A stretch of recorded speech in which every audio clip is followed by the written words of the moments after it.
Welcome back to the Offbit. Today we're going to be looking at an i3 2120 married with a Fermi-based NVIDIA card, and that's the GTX 560.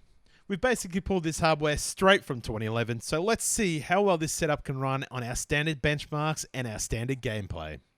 These games are relevant titles for 2021, so please note they have not all been released this year, or should I say 2021.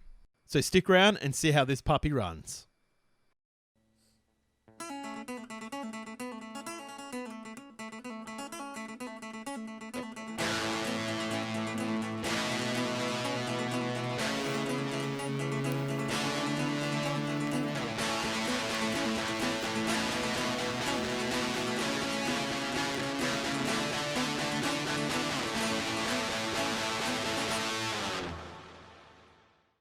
The i3 2120 was introduced in February of 2011 for the LGA 1155 platform. It is based on the 32nm node. This CPU is a Sandy Bridge based architecture CPU, comprising of 2 cores and 4 threads via Intel's hyper-threading technology. The CPU also comes with 3 meg of L3 cache and is clocked at 3.3 GHz. This CPU has a TDP of 65 watts. Motherboard we're using today is from an Acer Predator G5910. This board is an LGA 1155 motherboard and is based off the Intel H67 platform controller host chipset. The motherboard does come with 4 DIMM slots and also has support for SATA 3 on at least 2 of the 6 ports anyway. On the back of the motherboard we have an Ethernet port, 6 USB ports and 3 audio jacks and your standard PS2 keyboard mouse setup. Today the GPU we're using is the NVIDIA GeForce GTX 560 from Zotac. The GTX 560 was released by NVIDIA on the 17th of May 2011. Based off the Fermi architecture running on the 14nm node, our GTX 560 from Zotac has 820MHz graphics clock, a 1640MHz processor clock. It also comprises of 1024MB of GDDR5 graphics memory clocked at 1002MHz on a 256-bit bus. The GTX 560 can draw up to 150 watts of power and has a max temperature of 99 degrees Celsius. This GTX 560 does require 2 6-pin Molex power connectors plugged into the back of the card. Today we are using a total of 8GB of DDR3 RAM. We have 4 sticks all up, each comprising of 2GB of RAM each. We have 2 sets of sticks from different manufacturers. One set from Kingston, the other from Kingmax. Both sets are rated at 1333MHz. And finally, we're running the standard drive setup. One Western Digital Green SSD 120GB drive for the operating system. We have a 256GB A55 Silicon Power SSD for games. A Western Digital Green 1TB magnetic drive also for games. We are running Windows 10 build 1909 and that is run from the 120GB Western Digital Green SSD as we said. Without further ado, let's crack into the synthetic benchmarks.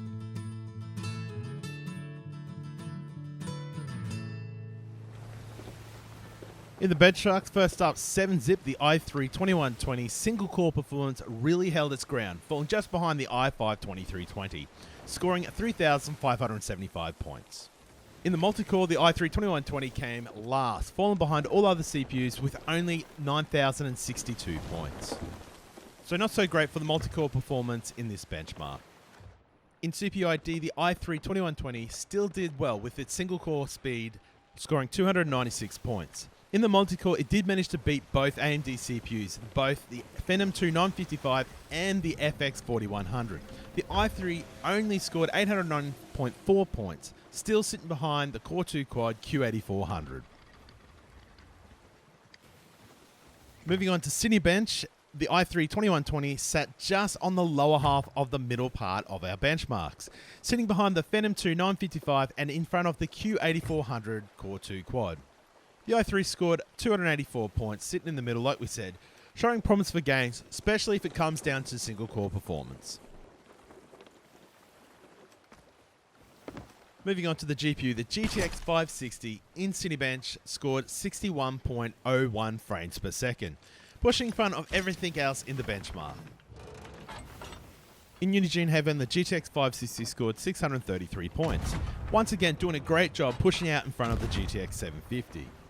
Although I think we need to factor in what we have paired the GPU-CPU combos here for the other competitors in this benchmark.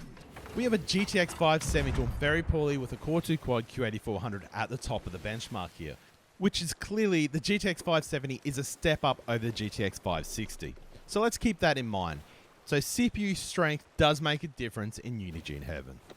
Finally moving on to 3D Mark's Firestrike, the GTX 560 end up closest to the bottom with only 2,618 points. Beating the HD 5850, falling behind the HD 7770 by a fair amount of points. Though, interestingly, the GTX 560 did do poorly compared to the other two benchmarks from today. Though I feel that 3D Mark's Firestrike does give a more accurate picture of what's going on here. Anyway, let's see how well the GTX 560 and the i3 2120 holds out in games. First game we tried today was Sea of Thieves. Sea of Thieves was run on cursed settings at a resolution of 1280 by 720. The game played really well in our opinion, though it was not perfect, but it was very, very much playable. We did see a little load stutter on the loading of islands, but this is not unusual occurrence for this game, especially with lower-ended CPUs. But this is nothing that would stop you playing the game. It may get annoying and it may cost you in a crucial pinch. Frame rates for Sea of Thieves. Average frame rate is 54.9 frames per second. Our minimum frame rates hit 14.9 frames per second. Maximum frame rates hit 73.5 frames per second. Our 1% lows hit 14.6 frames per second. And our 0.1% lows hit 9.8 frames per second. The CPU for the most of it seemed to hold on, though the CPU usage on all threads generally sat pretty high on the percentage of use. Now the benchmarks did show us good gameplay, but not perfect, but it was definitely fine to play, and I don't think you'd be disappointed.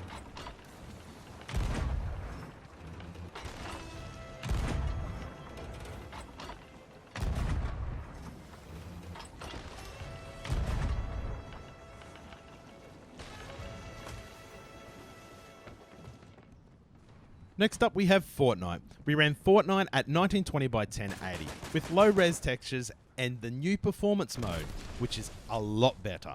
We've also have set all the settings to very low with 100% resolution rendering settings. Fortnite ran really, really well. With the only issue, that being a minor issue, was the loading of the faraway details was a little bit slow, but it did not affect the gameplay all that much in the end. The CPU really did work hard at times, but it really did manage to keep up, for the most of it anyway. Our frame rates for Fortnite were, the average frame rate hit a whopping 108.2 frames per second. Our minimum frame rate was 42.9 frames per second. The maximum frame rate hit a massive 173.2 frames per second. Our 1% lows hit a frame rate of 47.0 frames per second. Our 0.1% lows hit a respectable 11.1 frames per second. The frame rates really do show how well it ran on this setup. With the newer performance settings combined with the low res textures that you can select from the Epic menu on the launcher, it made a massive difference. Epic really did address this problem. Last year if we tested this card, it would have been a much different story, performing well under par. There's definitely lots of hours of enjoyment here, so this is a big thumbs up for us. If you want to play Fortnite with this sort of setup, the i3 2120 with the GTX 560, you're in for a win.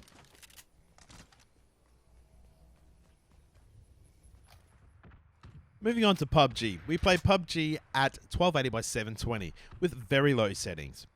This game did play fairly well on our system, not really given too many issues, but having the lower details really hurts your ability to see far, far away.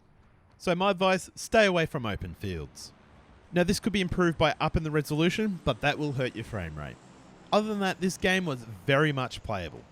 The CPU once again managed to hold up, though edging close to being fully locked at 100% across all threads.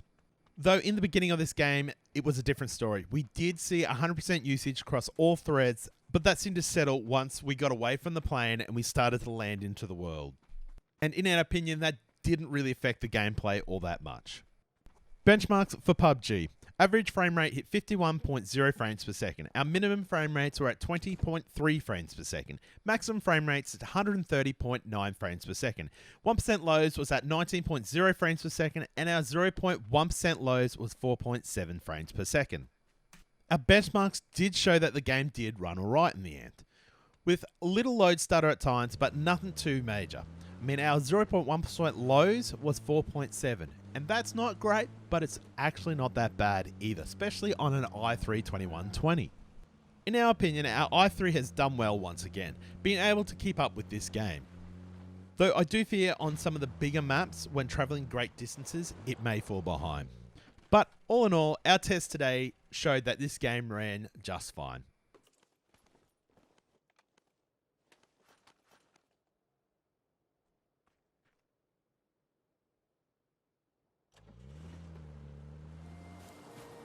The final game we looked at today is the recently released title named Valheim. This game is quite a lot of fun, with mechanics from a few different survival games, such as Minecraft, probably a bit from Ark, and a few other survival games. We really do think they have struck a really good mix when it comes down to these mechanics. Valheim played not too bad on our machine, but not great either. As you can see, we're not running with amazing frame rates. We are running the game at a resolution of 1280 by 720, with the lowest settings we could set. The game did play with a fairly stable frame rate, which made it more playable, but not high frame rate still, so it wasn't perfect. So let's get into the nitty gritty. Let's look at the frame rates. Our average frame rate for Valheim was 31.9 frames per second. Minimum frame rate hit 7.8 frames per second. Our maximum frame rate hit 44.8 frames per second. 1% lows hit 13.8 frames per second, and our 0.1% lows hit as low as 1.8 frames per second. Now, the frame rates did show that this game did struggle, but it still was very much playable as we discussed. We did get some very low 0.1% lows, and we did see a bit of load lag from time to time. I think the GTX 560 was most likely the bottleneck here, but still this game was playable. But proceed with caution, this could become a problem in some of the bigger fights later on in the game. Now, in conclusion, the i3-2120.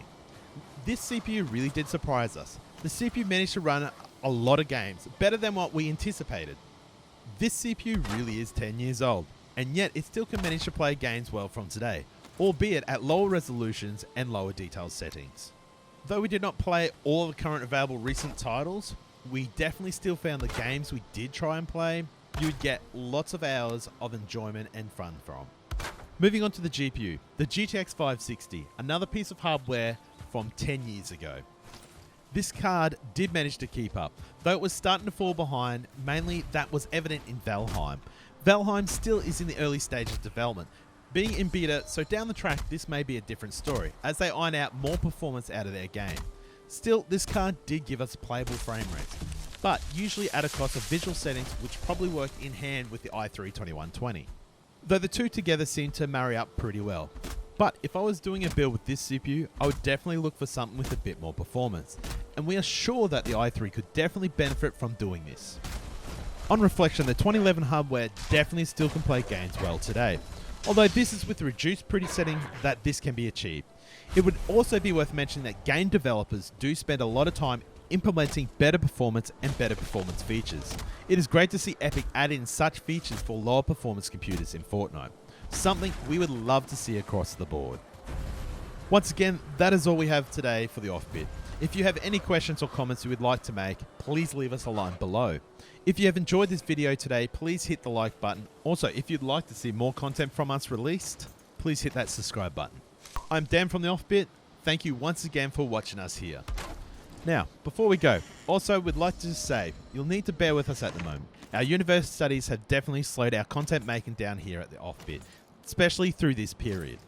However, we are still trying to get videos out for you, our viewers. So please stay tuned, and until next time, we'll catch you guys on the Offbit.